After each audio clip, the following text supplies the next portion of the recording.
Hi, everyone. Oh, recording is in progress. Hi, everyone. Today's class is how to read crochet diagrams with Edie Ackman. My name is Patricia from Your Inspirations, and I'll be helping with any questions that you might have during class. Just drop them in the chat box that you see on your right side, and we'll be sure that Edie answers them. Over to you, Edie. Okay, great. Welcome, everybody. I'm so excited to be here. This is actually the second time I have taught this particular class for Michaels because it was so popular.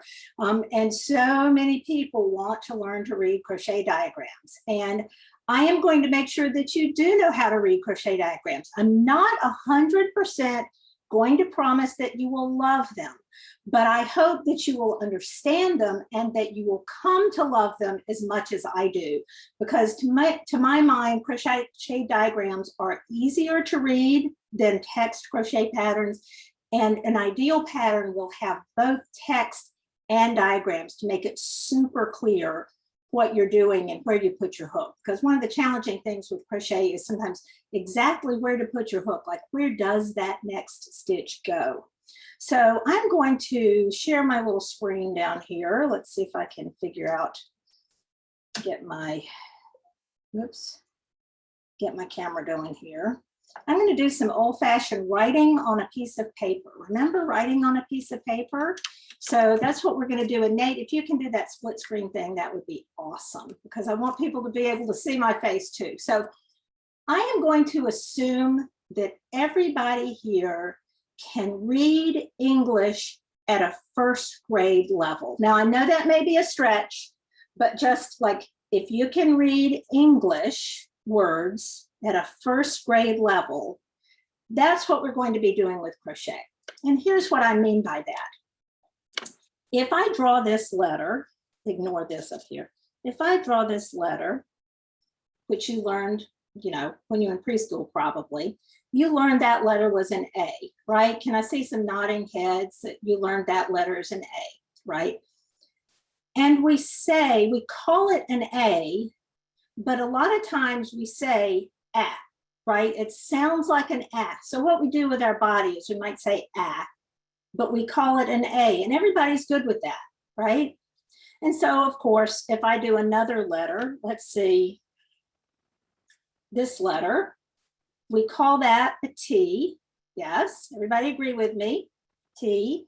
And we say T, right? And let me do one more. We call that a C. And oh, it may have two sounds. It may have a sound or it may have a K sound, right? We agree with that. Anybody disagree? Let me know if you disagree, okay? So if I put those together in a different order, you know what I'm going to make, right? C, A, T, and we can call that whole thing cat. Hopefully, everybody agrees with me. If I organize those letters, C, A, and T together, and I make my body say those words, cat, I make cat, right? So you didn't know we were here for a reading lesson, but let me go on a little bit more about the reading. So let's look back at these letters again. If I wrote that letter, you would still recognize it as an A, and you would know it's the same thing as that. It's just another way of writing the same thing. Or what if I write like that? Would you also recognize those? That and this are all the same thing. So let me go over here for a minute and say, in crochet, if I tell you that this and this are the same thing, just like this and this and this are, or if I tell you that this and this are the same thing, you shouldn't have a problem with it, right? I'm going to call this single crochet and this double crochet.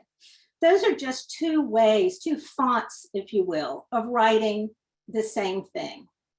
And in the US, we're using American crochet terminology. We call those single crochets. I'm going to show them to you in a minute, but those are symbols. It's a little X or a little plus sign for single crochet. And the double crochet might have a little hash mark that goes straight, or it might have a diagonal one. It all means the same thing, okay? So if I put together letters like this, can you see I'm just writing the very same thing a different way? So you wouldn't freak out if I wrote it this way, or if I wrote it this way, you would still know it's cat, right? And we'd be okay. So now let's talk about, what does that have to do with crochet? Let me show you a few more symbols that are typically used. I'm going to go up here. I'm going to draw this little circle. And that's the symbol for chain.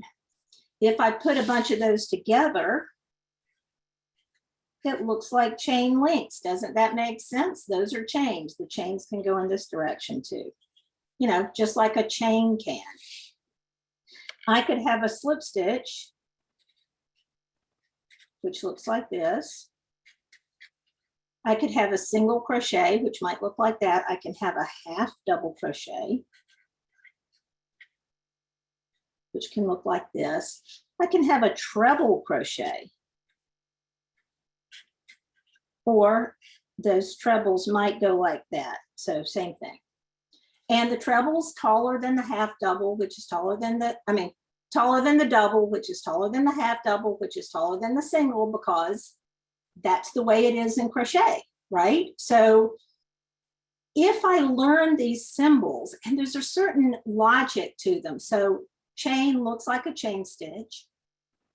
A slip stitch is really tight, you know, like a slip stitch is, it doesn't have any height. Remember, that's the symbol for single crochet. You just have to memorize it, but that's okay. You'll get it in no time. Half double, those look enough alike that you'll be able to remember it. And I like to remember the half double starts with a yarn over. So it's got that yarn over here. The double.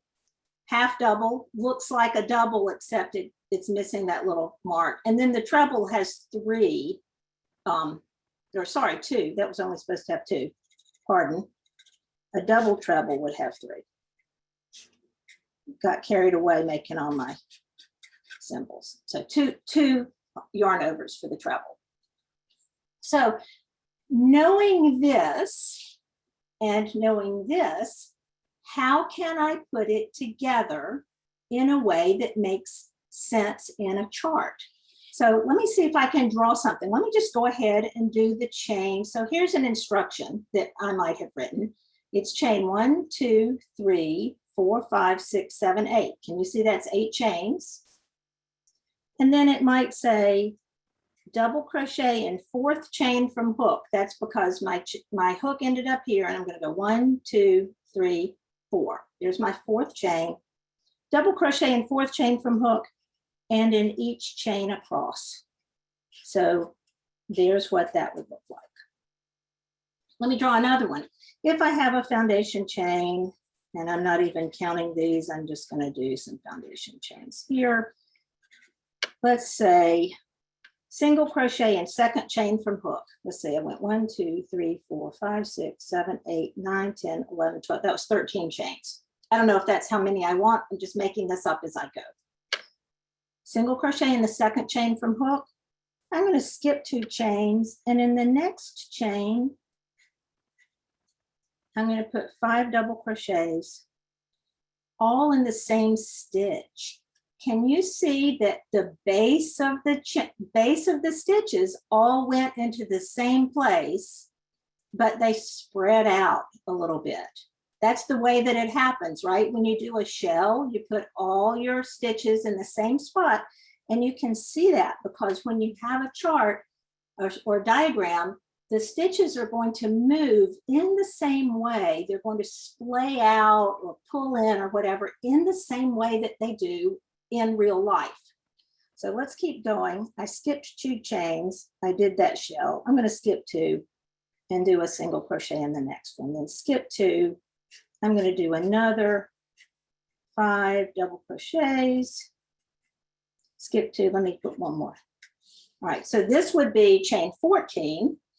Single crochet in the 2nd chain from hook, skip 2 chains, 5 doubles in the next chain, skip 2 chains, single crochet in the next one. This is a picture image of what you're making, and it shows you exactly where the hook goes. I could continue this by doing a turn, chain 3. I would put 2 doubles in that same space, same stitch right there in that first single crochet. I could put a single in the center of those 3, and then another shell right here. So I'm not going to keep drawing across here, but what I wanted to show you is this shows you exactly where the stitch goes. What's at the bottom of the stitch tells you where you're putting your hook, and what's kind of at the top of the stitch shows you the shape that that group of stitches is going to take. Okay, it's a lot of talking. Let's look at the handout for a minute. If you have that handout for the hexagon afghan, let's look at some of the symbols that they use on that. I'm going to pull both of these out here. So on this one, and ignore this little mark I made here for just a minute, we've got some interesting things going on. All right, we have single crochet. You see the single crochet symbol right here. A point, so I know single, there's single crochet, there's some double crochets. And can you see that the double crochets sort of lean out or they make corners? That's because that's the shape that we're going to be making. As a matter of fact, if I had no idea what this was for, if I didn't have this at all, if you just showed me this and said, what is it? What are you making? And what stitches does it use? I would be able to say, well, it's a hexagon because I can see it has 6 sides. It's worked from the center out because round 1, round 2, round 3, round 4, round 5 tells me it's worked from the center out. I see single crochets, I see double crochets, and I see these, I wonder what those are. Well, there's a chart, there's a key here. It's a double crochet 3 together. And that's what I want to unpack here a little bit before we start crocheting, because it's almost the very first thing we're going to do. So if I tell you that that's a double crochet and that the bottom of the stroke here tells you where your stitch goes, if I have something that looks like this, that's actually 3 double crochets with their base all worked at the same part, at the same place, and their top is just 1 stitch. Can you see that big stitch right there? That tells me that that is 3 double crochets worked together. So it's DC3 together. Now, in my copy of the handout, the description of double crochet 3 together is not quite correct. I don't think they have corrected it. It's a little bit misleading. So I'm not going to look at that. I'm just going to explain it to you. But I bet you're ready for me to start crocheting, right? So let me move this out of the way. I have to leave it where I can see it. By the way, I am only following the chart. I'm not looking at the written instructions at all because, hey, I don't need to. It's all right here. The first thing I see is a chain that's joined with a slip stitch. So 1, 2, 3, 4, 5, 6 chains, starting with a slip knot on my hook.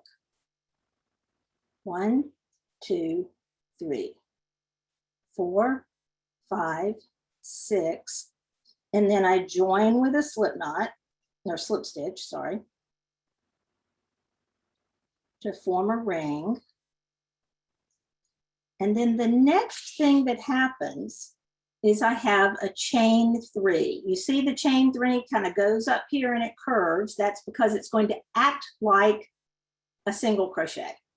So Nate, you can just turn it directly to my hands now. That's fine. Okay, so I'm going to do my chain 3. 1, 2, 3. And then I have this other thing that's not quite a double crochet 3 together. It's actually double crochet 2 together. But you can tell that the base of the stitch is all going into the same place and the top of the stitches work together. And you may want to blow that up on your device so that you can really see that. It's kind of hard to see, but there's just one stitch at the top. So I'm going to do a double crochet 2 together. And whenever you have symbols that are over a chain space, like they are right here, you're going to work into the space. So you're going to be working all of this into the ring. So you can assume any of these times that you're working into the space, not into the chain itself. Okay, so let me do my double crochet 2 together. So I'm going to yarn over, oops, yarn over, go into the ring, yarn over and pull up a loop, yarn over and pull through 2, but I'm going to stop right there. I don't want to finish that double crochet. I need to do another partial double crochet. So yarn over, go in, yarn over, pull up a loop, yarn over and pull through 2. There are my 2 partial double crochets, but they're worked into the same spot, right into that ring. Now I do a yarn over and pull through everything. And that finishes my first cluster. It's a chain 3 and double crochet 2 together. So what else do I have? After I finish that, I have chain 3, then another double crochet 3 together, chain 3, another double crochet 3 together. And you can see that all the way around. So what I can do now in my head, without having to look at the chart every single time, I can say, oh, well, I get it. I'm doing a total of 1, 2, 3, 4, 5, 6 clusters with chain 3 in between. So I can do at least 5 more of these without having to think. So chain 3, 1, 2, 3. I mean, after all, the picture's right there showing me what to do. Chain 3, let's do another double crochet 3 together. There's one partial double crochet, another partial double crochet, and another partial double crochet. So there I have 3 incomplete double crochets, yarn over, and pull through all 3. There's another cluster. Let's do a chain 3. And I'm not going to talk through this one because I can work a little bit faster.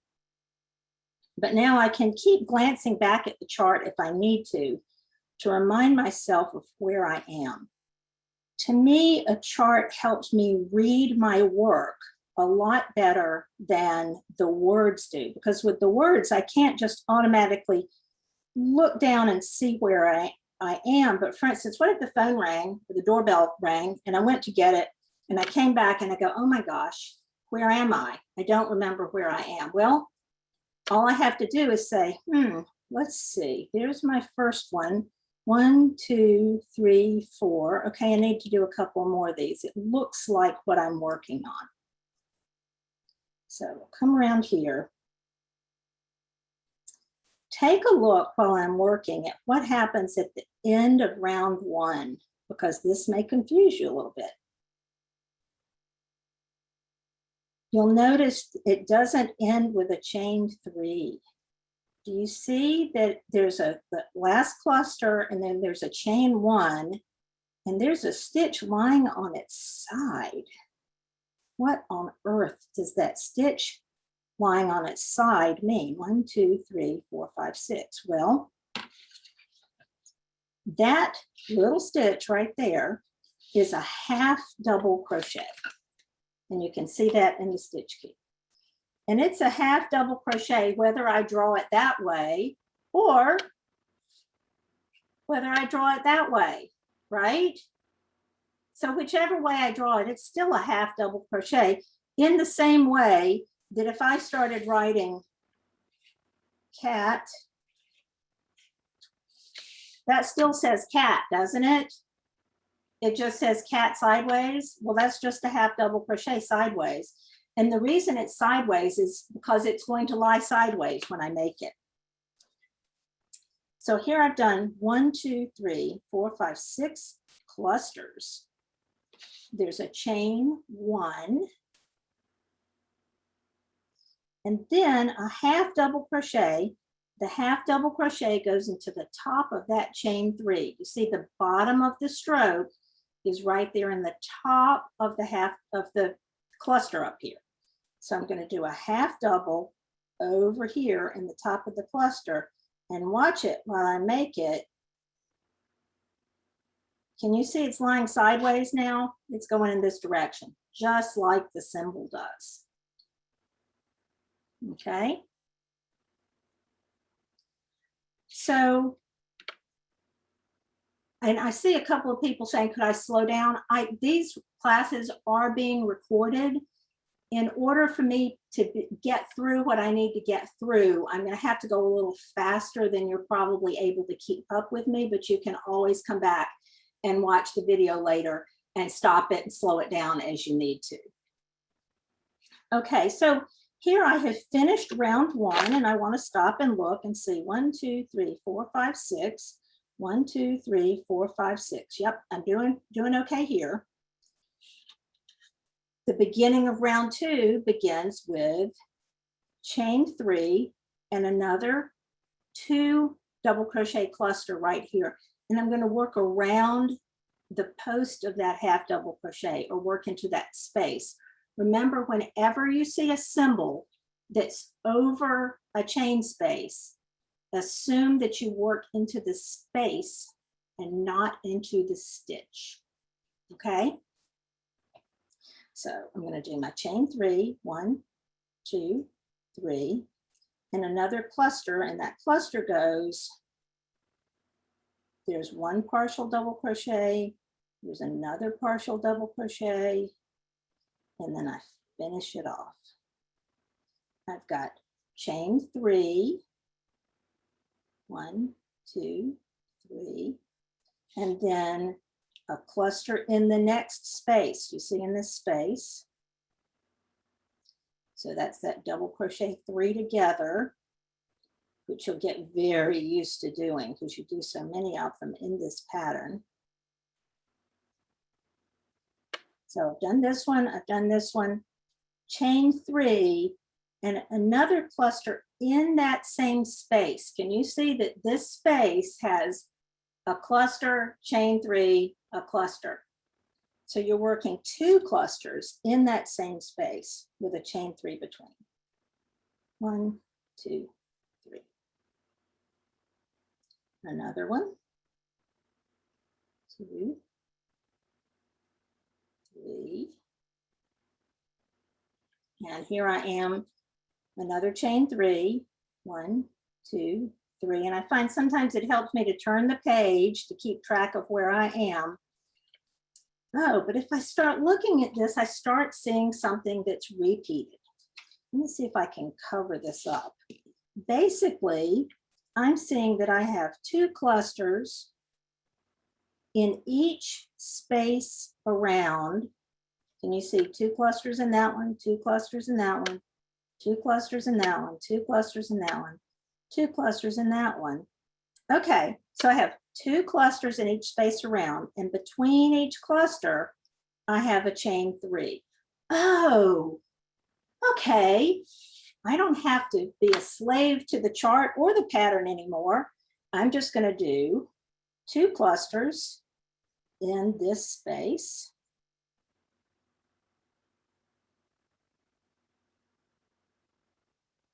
And I have to have a chain 3 between them. 1, 2, 3. Another cluster in that space. So now I'm reading my crochet instead of reading my pattern.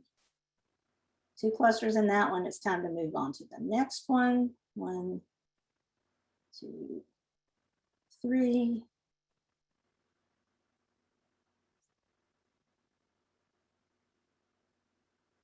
And it's going to take me just a second to get around here.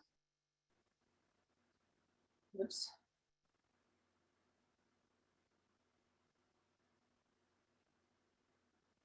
All right, doorbell rings, phone rings. I get interrupted. Where am I? Well, I've got 2 clusters here. Okay, I know I need a chain 3, and then it's time to keep going.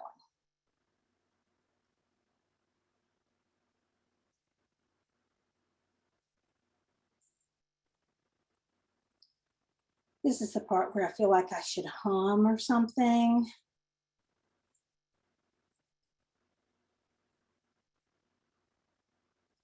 Because it's not very interesting to watch till we get to the end of the round. Take a look ahead at what happens at the end of the round here.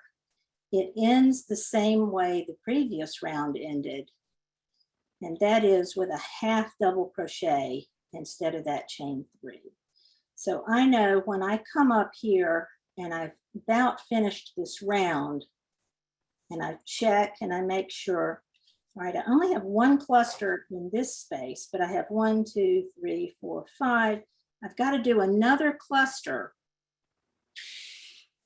in that beginning space. You see, I have 2 all the way around, but here I'm putting a cluster in that same space that I began in. Okay, so I need to do a chain 3, 1, 2, 3, and put a cluster right here. 1, 2, 3. 3 partials. There's my double crochet do together. And here's where I need to pay attention. I need another chain 1 and half double crochet. And then the half double crochet goes over here and it lies sideways. Okay, so I'm going to stop and take a drink here because I get thirsty when I talk so much.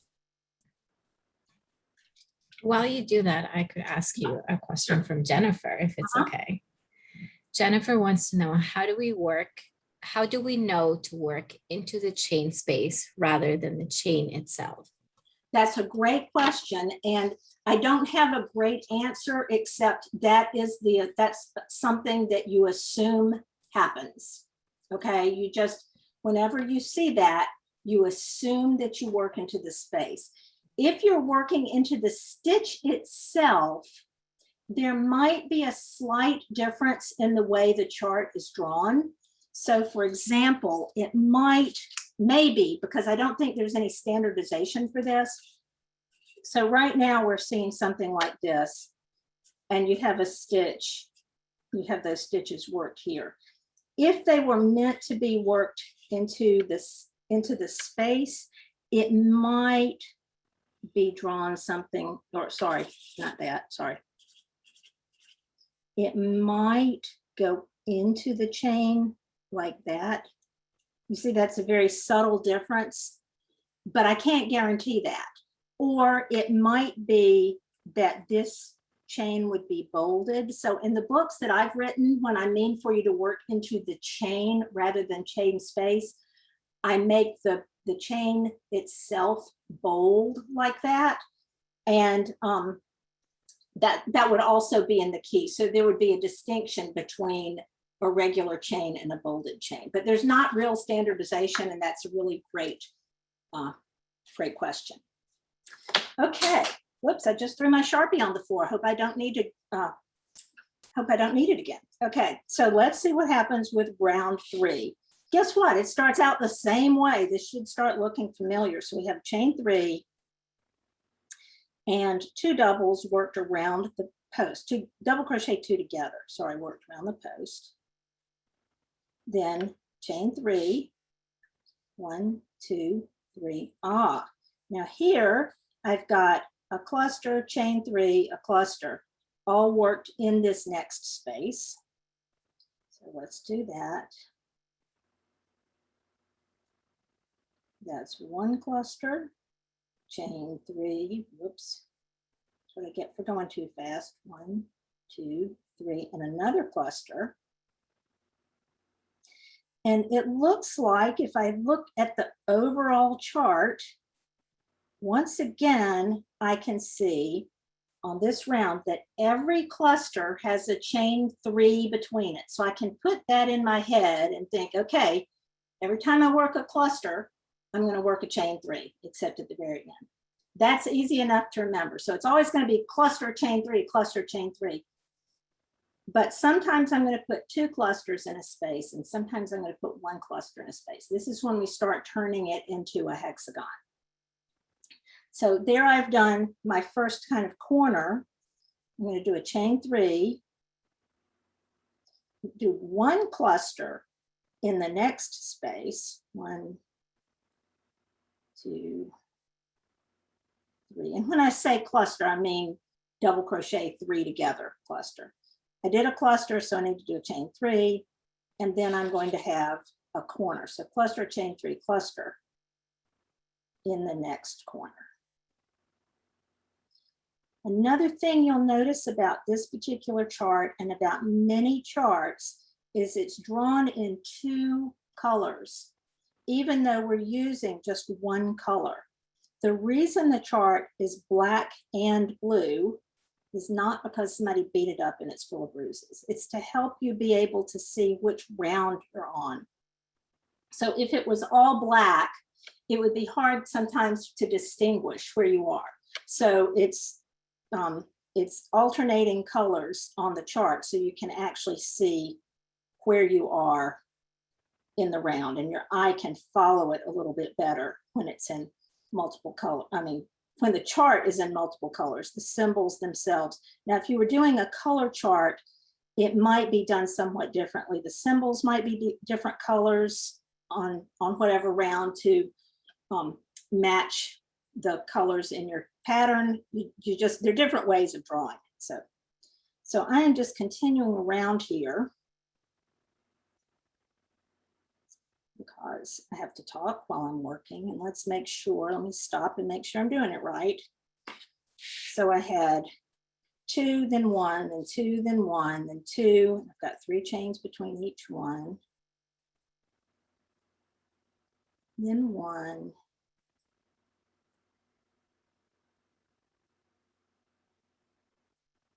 And 3. And I'm going to put 2 in the next one.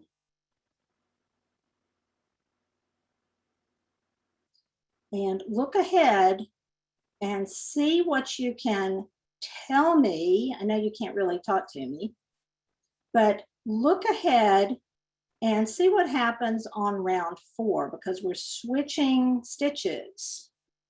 We're switching to double crochet, and you can see that we're going to be putting double crochets in each space.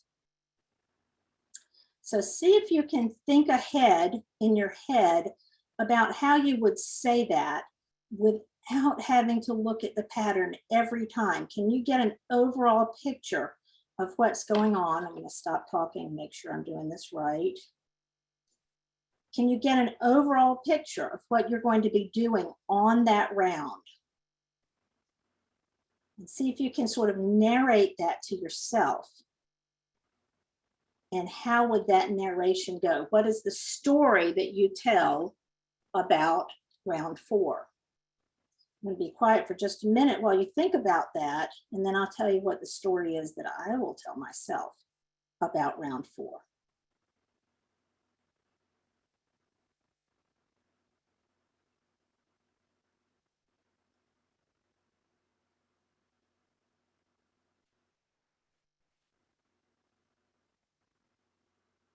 Right.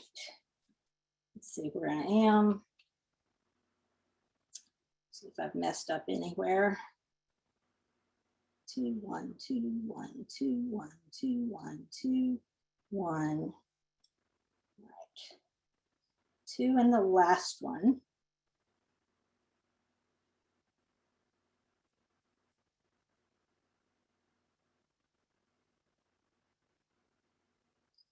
And then how does round 3 end? Round 3 ends the same way the other ones have, which is with a chain 1 and a half double crochet in the top of that cluster.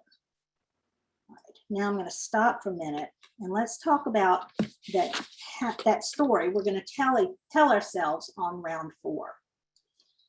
As I look at round 4, let me just look over here. What I see is that, well, I have made corners. Can you see where I have made corners? Where I had 2 clusters and a chain 3. So those are my corners for my hexagon. In each corner, I'm going to put 2 doubles, chain 2, 2 doubles in each corner space. And in each side space, I'm going to put 3 doubles. You see how that gets repeated all the way around? There's a corner.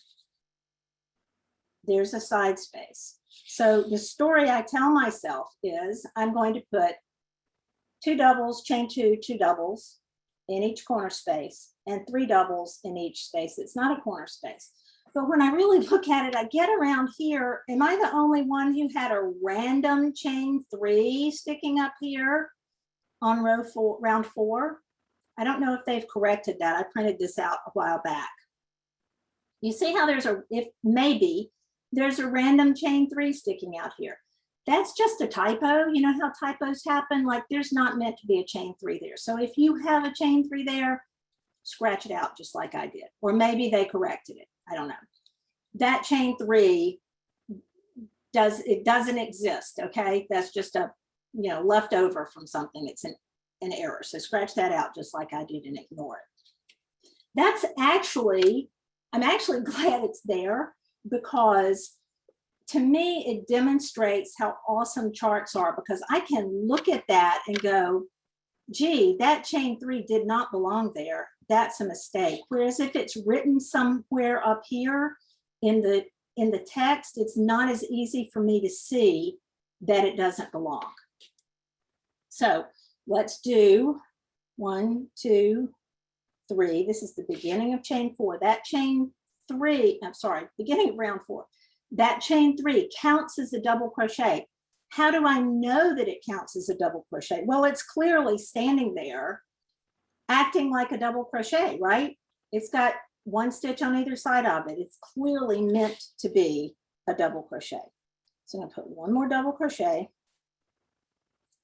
Now I come to the next space. I'm going to put 3 doubles here. 1, 2, 3.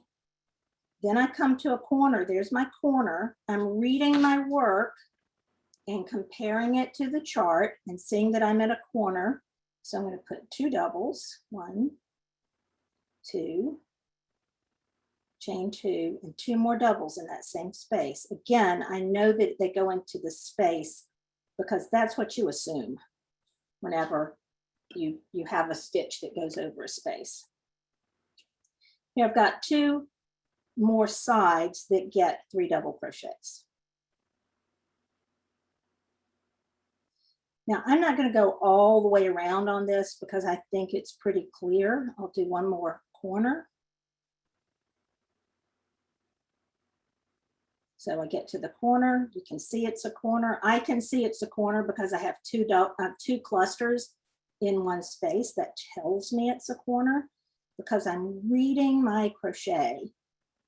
I'm using my brain to chunk information so that it's easier to remember. And I'm going to go back and talk about chunking information for a minute.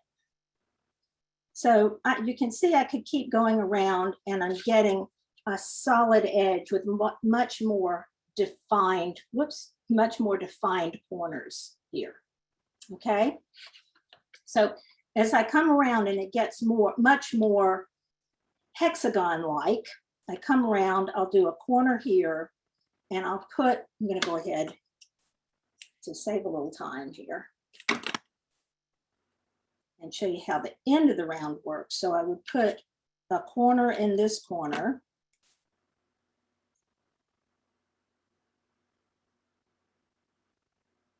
Just pretend I went all the way around.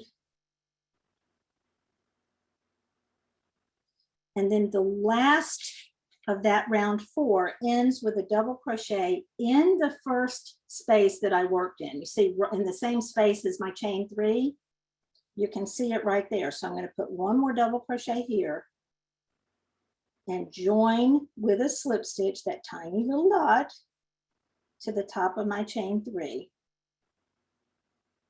and begin round 5. Round 5 begins with a chain 1, which doesn't count as a stitch because you see it's sitting off to the side there. So that's just a chain 1 and then a double crochet right into the top of that chain 3 again. Now, what's the story I'm going to tell myself for round 5 so I don't have to be a slave to the pattern? I'm going to say, I'm going to put a single crochet in every double crochet around and I'm going to put 2 single crochets in the chain 2 space. Everybody agree with me that that's what's happening there? So I just look at that and I say, okay, well, I'm just going to put a single crochet in every stitch around. You know, ho hum, this is so ho hummy at this point, but I am on the last round. So yay for that. And then when I come to a chain 2 space, I'm going to put 2 single crochets in it. And then I'm just going to continue on working single crochet in each double crochet. So I'll get all the way around and I'll get something that is very much a hexagon, not so much like a circle, which is what we started with. Okay, so take a moment right now. If you have that chain 3 on your chart, scratch it out so you won't be confused. I'll pause for a minute, get another drink, and Patricia, if there are questions that I need to answer, you can ask me.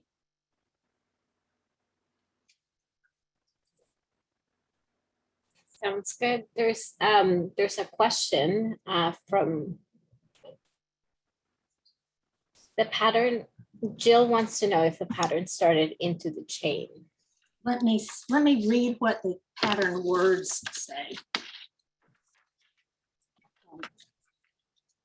Let's see.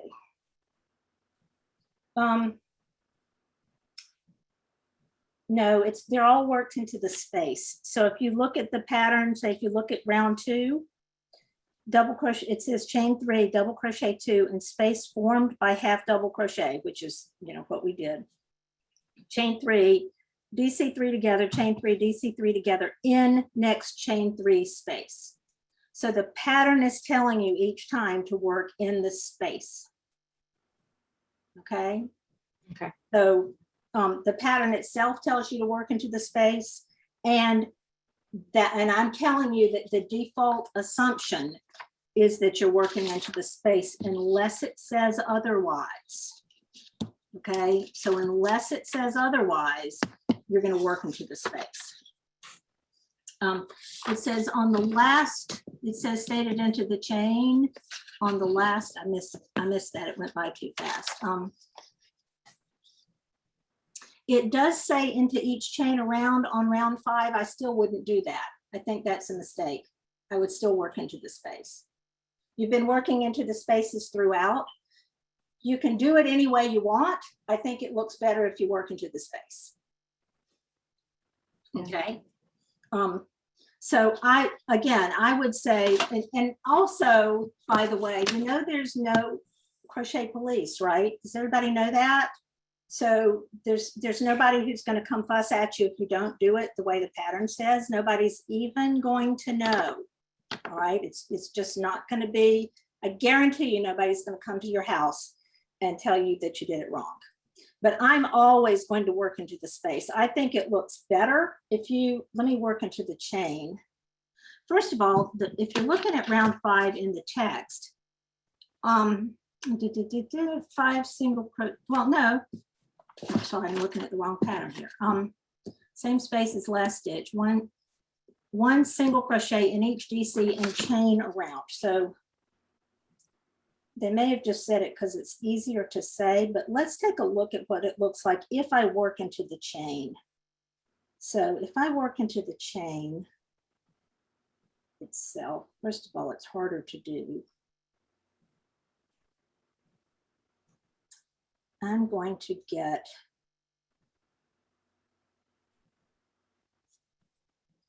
this. Can you see that little ridge kind of that you get there when I work into the chain? If I work into a chain space, let me just work over here to this next space.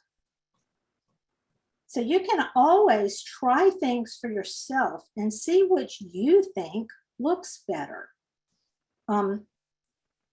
Whenever somebody asks me in a class, how do you know, whatever, how are you going to know what it looks like, or how are you going to know what happens if? I have a one-word answer, and my one-word answer is swatch. You try it on your swatch and you see which way you prefer. So now I'm going to put 2 singles into that space. And we're going to look and see, I'm just going to work a few more stitches, which one you prefer. So you can try it and see which one you like. Okay, take a look at that one. That is working the single crochet into the space. This is working the single crochet into the chain. Do you have a preference? Let's take a little poll right in the chat. Which you like better? Do you like it into the chain or do you like it into the space right here? So either one. You just want to be consistent and do it the same way on all your things. So I'm seeing a lot of people who prefer the space. So yeah, so like nobody has written chain yet. So nobody likes this one. Okay, so we're going to go with space, right? You might want to write that in your pattern that you've decided that you want to go with the space in that instance. So there will be times, you can switch back to my face now, Nate, if you want. There will be times when the chart and the diagram and the words don't match. That's really not that uncommon. These charts are incredibly difficult to write, and crochet patterns are incredibly difficult to write compared to knitting patterns. They're just a lot harder to write. And the charts are not easy to do. They aren't automatic. There's not a software program that automatically turns words into crochet charts. They have to be basically hand-drawn using computer software, but still, like literally somebody has to go in and place all those stitches. So if there is a discrepancy, you actually have more tools to work with than if you had just words. So how many of you have had a pattern that's just words that has errors in it, right? Like everybody. And it can be hard to find where those errors are and what's an error. What did they really mean by that? Or they tell me where to put my hook, but I don't know what they mean by whatever. But when you have a picture or a diagram, and when I say a picture, I don't mean an image, I mean a diagram. When you have a stitch chart diagram, you can really see, one, if something's missing or if something's there that shouldn't be, like that random chain 3. So for example, in that chart, if there had been a random stitch symbol that was missing, like on the final round, if there was one missing single crochet, would you look at it and think, I don't know what they mean? Or just go, oh, they just left out a single crochet, right? There's just clearly one that's missing. I think it's a lot easier to see when there's an error in a chart. Or if the chart was wrong and it only had 5 sides, but the picture clearly is made of a hexagon, you're going to go, that chart is wrong. If you have text that creates a pentagon instead of a hexagon, you're going to make the whole thing and then realize it's wrong, rather than just looking at the picture and realizing there's an error. So I'm a huge fan of using stitch diagrams. Now, I left about 10 minutes to answer questions. I hope I have explained well enough. Oh, there was one other thing I wanted to say, and that had to do with chunking information. So Nate, if we could go back to maybe the split screen, please. And I've got to reach down here and grab my Sharpie. Okay, so back here when I was talking about words, remember like an hour ago I was talking about words. And now you know how to read diagrams, right? So you know how to read cat and so on. When we learned in kindergarten or first grade that this is a and this is t and this is s or k, right? We learned those separate sounds, and then we learned to go k, at, k, at, cat. But now you don't read this as cat. You read it as cat. Your brain chunks that information, right? It says cat instead of cat. So if I go back to this symbol here, I'm not going to after a moment or two. Once I figure out that's 5 double crochets in one spot, I'm not going to say double crochet, double crochet, double crochet, double crochet, double crochet in one spot. I'm going to say, I'm going to put a shell there.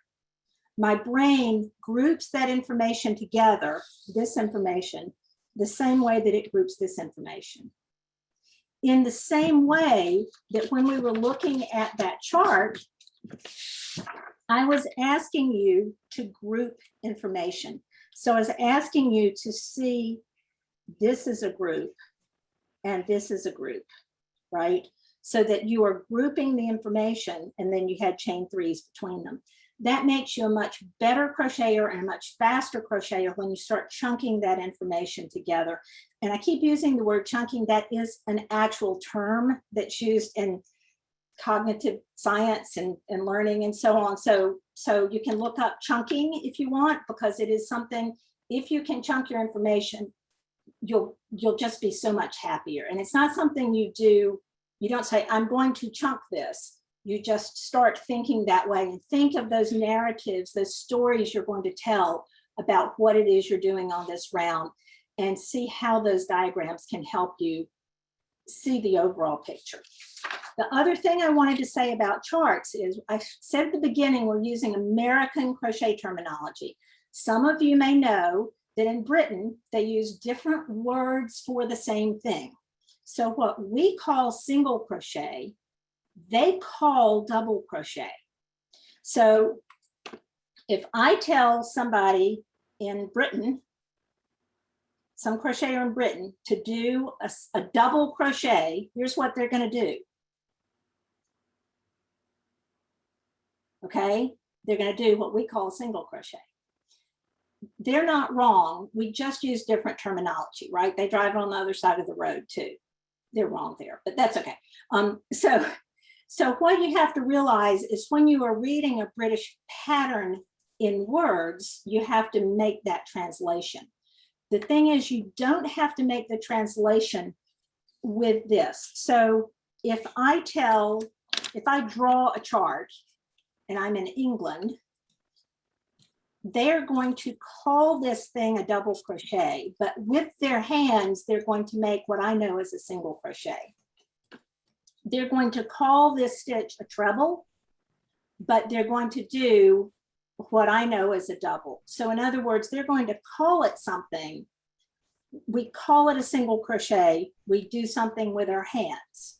They're going to call it a double crochet, but they're going to do the same thing with their hands. So in England, anybody here from England? If you're from England, tell me. So in England, this letter is called Z, right? We call it Z. They call it Z. It still sounds like Z. It doesn't matter what we call it. We do the same thing with our body. We go Z, right? So you just have to know that what you see on a chart is what you do, no matter what you call it. So these words might be different. They might be written in British crochet terms, but you're still going to do it. You're still going to recognize the symbols. You can also read Japanese this way because, hey, there are some marvelous Japanese stitch dictionaries that are all charted. So you don't have to be able to read Japanese. You can just do them. And if you visit my website, I have a lot of books and patterns and design resources, and you can find links to a lot of those stitch dictionaries. Okay, I talked some more, but now I'm ready to answer questions. Let's see. And Patricia, are there questions? Yes, actually, Jennifer had another good question. Is there anything special to watch for when the chart is for a pattern that is back and forth rather than in the round? Okay, great question. So I can show you another pattern here. Nate, you're going to have to switch it off again. So back and forth patterns are written for right-handers. By the way, all charts are written for right-handers. Row 1 is on this side. It tells me I'm going to read row 1 from right to left. Row 2 is on this side. I'm going to read it from left to right. So you can see the turning chain and the number indicate which direction I'm going. So there's row 4 with the turning chain. I'm going to work in this direction. So the numbers show you which direction you're reading, and you can also tell because you have turning chains there. Now, if you're left-handed, you're going to have to flip-flop that because you crochet in the other direction. So it's a little confusing for left-handers because I've been crocheting counterclockwise and you crochet clockwise. So you do kind of have to flip that in your heads. Great question. Anything else? Lots of people enjoying this class.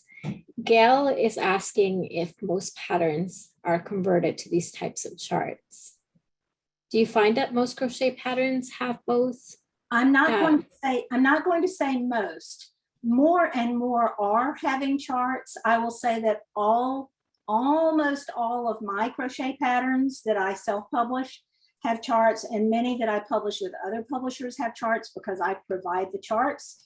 I'm such a fan of them. Also, all my books also have both charts and text. So again, if you visit my website, you can find all that, but you will definitely find charts in my patterns because I make it a point to put them there.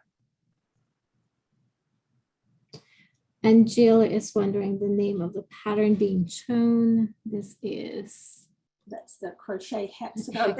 This one is the shell stitch crochet dishcloth from Yarnspirations. But the other one was the crochet hexagon Afghan from Yarnspirations. And I think that link's probably in the chat. Mm-hmm. Yes. If anybody has one last minute question, we have 2 minutes left to go. On the topic, but please explain some of your experiences and where you get inspiration in 2 minutes. Oh gosh, in 2 minutes, in 2 minutes. Well, okay, I love to swatch. Swatching has a bad name, but I absolutely love to get my hands on yarn and hooks or knitting needles and make little pieces of things. And I get so many ideas from that. So that's the short answer of where I get my ideas. It's what I'm doing with my hands and beautiful yarn. There, I did it. Angela says, great class. Thank you in all caps. Well, thank you everybody for joining me. And I hope if you have success with that, you will share that with Michaels and Yarnspirations and me. You can find me at edieekman.com and on social media as Edie Ekman. I'm just Edie Ekman everywhere. So you can find me and you can subscribe to my newsletter and look for me and other great Michaels classes. Mm-hmm. And if you'd like to show us your amazing creations, please post it to social media and be sure to tag Edie at Edie Ekman, hashtag your inspirations and hashtag Michael's classes and make it with Michael's. Thanks so much for joining us, everyone. Bye-bye. Bye.